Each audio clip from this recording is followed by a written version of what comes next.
Keď uvidíš na etikete slovo coffee, možno si pomyslíš, že ide o niečo s kávovou príchuťou. Pravda je však úplne inde.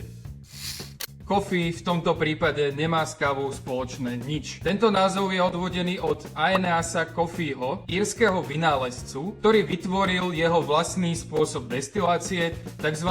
Coffee Still. No a práve japonská značka Nikka vo svojej sérii Coffee predstavuje whisky, ale aj vodku a gin, destilované pomocou tohto destilačného zariadenia. Nikka Coffee Grain je destilovaná prevažne z kukurice a jej chuťový profil je niekde medzi kokosom, rozienkami, vanilkou a karamelom, možno sa trošku podobá na bourbon.